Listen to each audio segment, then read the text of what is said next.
حاضرین میں سے ایک صاحب نے دریافت کیا کہ اگر محبت ہو اور عمل نہ ہو تو کیا وہ محبت جھوٹی ہوگی، اور کیا اس محبت سے کوئی فائدہ پہنچے گا، تھوڑا یا بہت پہنچے گا؟ حضرت شہید اللہ فریدی رحمۃ اللہ علیہ نے فرمایا کہ ویسے ہم کہہ سکتے ہیں کہ حضور صلی اللہ علیہ وسلم نے اس کا جواب دیا ہے، کیونکہ وہ جو مشہور حدیث ہے آیا اس میں یہی سوال کہ ایک بدو رسول اللہ صلی اللہ علیہ وسلم کی خدمت میں آیا، اس نے یہی سوال پوچھا کہ میں کچھ زیادہ روزے نہیں رکھ سکتا ہوں، زیادہ نمازیں نہیں پڑھتا ہوں، لیکن میں اللہ اور رسول سے محبت کرتا ہوں۔ تو رسول اللہ صلی اللہ علیہ وسلم نے یہی فرمایا ہے کہ تم انہی کے ساتھ ہوگے جن کے ساتھ تمہاری محبت ہے۔ امرو ما من احبو، یعنی انسان اس کے ساتھ ہوتا ہے جس سے وہ محبت کرتا ہے، یہ جواب دیا گیا۔ لیکن یہ تو خیر ایک حوصلہ افزائی کی بات ہے، لیکن اپنے آپ سے یہ بھی سوال کرنا چاہیے کہ جب میں محبت کا دعویٰ کرتا ہوں تو میری محبت کیوں عمل میں منتقل نہیں ہوتی؟ کوئی وجہ ہوگی، یعنی یہ عمل میں جو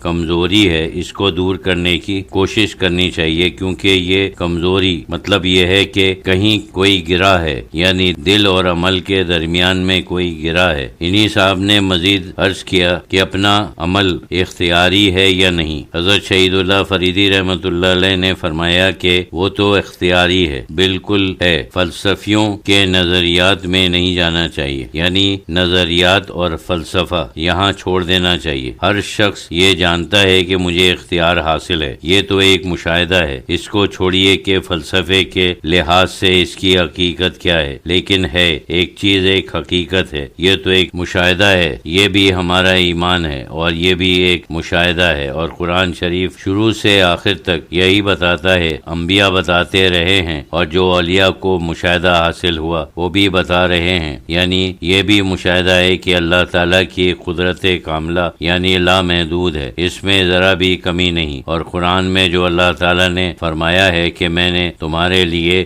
دو راستے بنائے ہیں، اب چاہے تم اس راستے کو اختیار کرو یا اس راستے کو اختیار کرو۔ اصل مسئلہ تو بالکل صاف ہے، جو ہمارا جو اختیار ہے یہ بھی اللہ کا دیا ہوا ہے، یہ ہماری کوئی پیدائشی چیز نہیں ہے، لیکن اللہ تعالیٰ نے عطا کیا، بس اس کو سمجھنا چاہیے کہ وہ ہے، ساتھ ساتھ اس کی قدرت کاملہ بھی ہے۔ جیسے اس نے فرمایا ہے کہ اگر میں چاہتا تو میں سب کو مسلمان کر دیتا، لیکن ظاہر ہے کہ اس نے نہیں کیا، اس نے جو اختیار دیا ہے تو اب ہمارے اوپر بات ڈال دی ہے۔ کہاں انسان کا اختیار ختم ہوتا ہے اور کہاں اللہ تعالیٰ کی قدرت کاملہ شروع ہوتی ہے، اس بارڈر لائن کا معلوم کرنا ذرا مشکل ہے، لیکن انسان کی عقل وہاں حیران ہو جاتی ہے جب وہ اس کے اوپر بحث کرتے کرتے گھومتے رہتے ہیں اور کسی نتیجے تک نہیں پہنچتے، لیکن اس باریکی میں جانے کی ضرورت نہیں ہے۔ بات تو بالکل صاف ہے کہ اختیار ہے اور اللہ تعالیٰ کی قدرت کاملہ ہے۔ بہتر طریقہ یہی ہے کہ ہم سمجھیں کہ جو گناہ ہیں وہ ہماری طرف سے ہیں، کیونکہ ظاہر ہے کہ سبحان اللہ یعنی اللہ تعالیٰ بے عیب ہے، اللہ تعالیٰ پاک ہے، اور ہمارے اوپر جو